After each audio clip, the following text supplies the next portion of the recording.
Did you know that quantity and quality are intricately connected? In fact, making and releasing a high quantity of work is a reliable path to improving its quality. Take author Seth Godin, for example. He writes a blog post every day, and his best posts have turned into best-selling books. Then there's Karen X. Cheng, the founder of the creative agency Waffle. She danced every day for a year, and her mini dance sessions turned into a time-lapse video that garnered 12 million views. And let's not forget about Kanye West. Before he won dozens of Grammys, he made 5 beats a day for 3 summers. The point is, small, consistent practices can become part of a larger body of work, but it's not just about the end result. The process of turning an idea into a reality is one of the most active ways of learning. Research has shown that active learning, such as interacting, participating, or doing, is more effective than passive learning. So, by completing a project, not only do you lessen the mental load of things you need to remember to do, but you also absorb material more thoroughly. Completing a project can also be emotionally rewarding. It's nerve-wracking, but thrilling to put your work out there, creating a positive loop that makes you want to learn and do even more. And constantly shipping your work, declaring it done, and moving on to the next thing can prevent fixation, the mental block that prevents valuable insight. When you show others what you've created, you escape the often myope trap of your own brain. So how can you come up with a simple, focused idea to execute? Start by getting your ideas out of your head and into the world, no matter how imperfect they may be. As author Anne Lamott says, almost all good writing begins with terrible first efforts. You have to start somewhere. Don't be afraid to lower the fidelity of what you're making. Product designers, for example, often start with pen and paper before moving onto the computer. This not only taps into a different part of their brain, but it also gets their vision out faster so they can receive feedback sooner. LinkedIn co-founder Reid Hoffman recommends launching your product as quickly as possible, even if you're embarrassed by the first version. By putting it out there, you can learn from people's responses and reactions and improve your work based on that feedback. Tight deadlines can be a blessing, as they force you to constantly execute and learn. Another approach you can take is to copy someone else's work and improve on it. As author Austin Kleon writes in Steal Like an Artist, all creative work builds on what came before. Nothing is completely original. Copying is a way to learn. You can also modify your own old projects to create something new.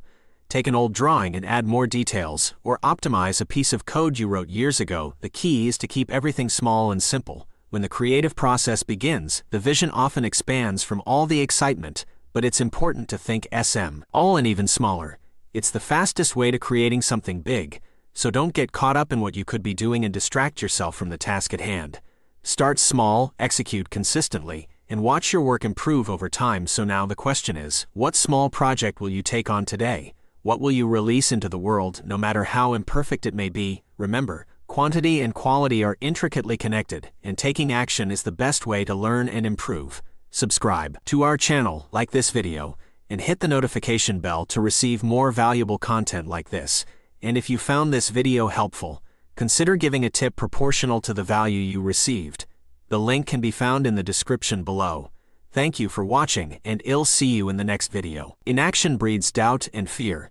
Action breeds confidence and courage. These are the words of Dale Carnegie, the American author of How to Win Friends and Influence People. If you want to conquer fear, you can't simply sit at home and think about it. You need to go out and get busy. Taking action on your goals and dreams is essential for personal growth and becoming the person you are meant to be. But often there is something holding us back from taking that first step. It's important to give up hate for is holding you back in order to find the courage to act. In this video, we will discuss how to overcome those limitations and break free from what's holding you back. Before we dive into the methods, let's understand why it's crucial to let go of what's holding you back. As Indira Gandhi once said, every new experience brings its own maturity and a greater clarity of vision. If you're here watching this video, it's likely because you are passionate about personal growth and improvement. You understand that trying new things and taking on challenges is the only way to learn and grow. Just think back to the first time you learned to drive a car or ride a bike. It was exhilarating and terrifying at the same time. But mastering these skills expanded your world and allowed you to experience new freedoms. By not taking the opportunity to learn something new, you're missing out on all the beautiful experiences that come along with it. Now, let's explore how to give up what's holding you back. The space between inaction and action can be scary.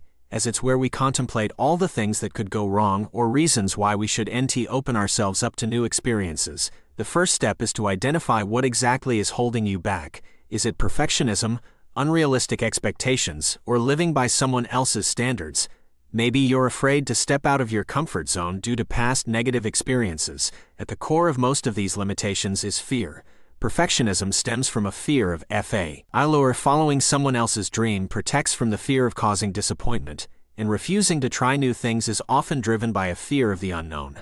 But fear should not dictate our lives. To overcome it, we need to take specific steps. First, ask yourself what you're being held back from. Is it a career change, starting a business, pursuing a new hobby, or entering a new relationship? Engage with these ideas instead of dismissing them or focusing on potential failures. Consider the positive outcomes that could result from embracing these new ventures. Changing careers could allow you to do something you love, escape a toxic work environment, or increase your overall happiness. Starting a new hobby can reduce stress, help you forge new connections, and bring more enjoyment into your life. Understanding the possibilities that lie beyond your fear will motivate you to take action. Next, ask yourself, what's the worst that could happen? This may seem like a counterproductive exercise, but it can actually demonstrate how little there is to be afraid of. For example, if you take an improv comedy class, the worst-case scenario might be telling a joke that falls flat. Sure, your ego might be bruised for a few days, but after a week, it becomes a funny story to share with friends. By reframing your perspective, you can see that the potential risks are often insignificant compared to the potential rewards. Lastly, engage in a cost-benefit analysis. This method is not only useful for financial decisions but can also be applied to personal choices. Evaluate the potential risk and reward of taking action. Consider the example of asking someone on a date. The risk is that they may say no, leading to some discomfort and potential bruised ego. However, what if they say yes? What if that person turns out to be the love of your life? In that case, the discomfort of rejection is a small price to pay for the possibility of falling in love. By comparing the costs and benefits, you'll realize that taking action on the things you care about is more valuable than staying stagnant. In conclusion, it's essential to identify what's holding you back, understand what you truly want and why, explore the worst-case scenario, and weigh the costs and benefits of taking action. I hope these tips inspire you to embrace new experiences, even when fear tries to hold you back. Remember, it's the journey and the lessons learned along the way that truly count. So go out there, conquer your fears, and see what amazing things await you. As Dale Carnegie said, go out and get busy. If you found this video valuable, I invite you to subscribe to our channel, hit the like button, and turn on notifications. By doing so, you'll be able to access more content that can help you achieve your goals and live a fulfilling life. And if you found this video particularly valuable, you can show your appreciation by giving a proportional tip. The link to do so can be found in the video description. Thank you for watching and have an awesome week. Nurture great thoughts, for you will never go higher than your thoughts. Benjamin Disraeli. Do you aim high? It sounds like an obvious question, and maybe it is, but if you do, that's great. Because most people set their sights below their capabilities. Most people play it safe. I get it. Amidst the turmoil of a global pandemic, this doesn't exactly seem like the time to push the boat out. The safe option seems like a pretty good one, and goals do need to be rooted in some sort of reality. Otherwise, you were wasting our time. You can't be an Olympic sprinter if you're not built for it.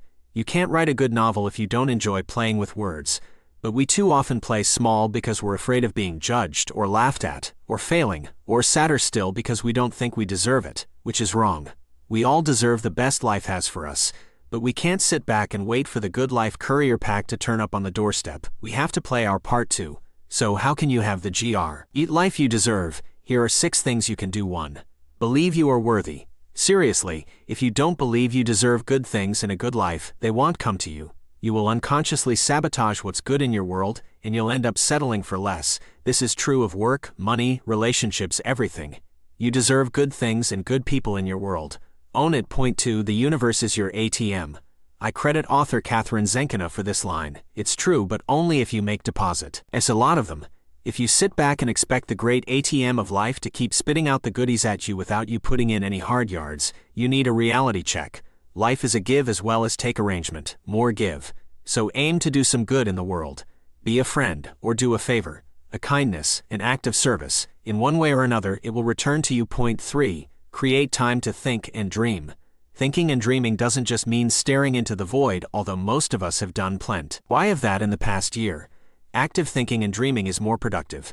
So set aside some time to think and dream into a notebook, your laptop, or your phone. Capturing your ideas is important. They won't always be great ones, some of them will be awful, but somewhere in there, you'll find a golden nugget. Point 4. Minimize the toxic input. We all devote too much time and energy to things and people that aren't good for us. So run a critical eye over your own landscape and note what and who is hurting you or holding you back. It may be hard to wipe toxicity out altogether, but at least point yourself in the right direction by cutting back on it. You'll be amazed at how freeing it is. Point 5. Get off the couch and act. Overthinking is a rabbit hole. As humans, we have a tendency to spend too much time in our own heads and paying attention to our own wayward thoughts, which ultimately just spins us around in circles. Action is the best circuit breaker for this. When we take action on our ideas or goals, we drag our thoughts and feelings along for the ride. And that ride takes them to a healthier and more productive destination. Point 6. Know who the real judge is. We too often limit our lives by worrying about what others think of us, whether they will criticize us or talk about us behind our backs, which is weird because people will do that anyway, even if we do nothing much with our lives.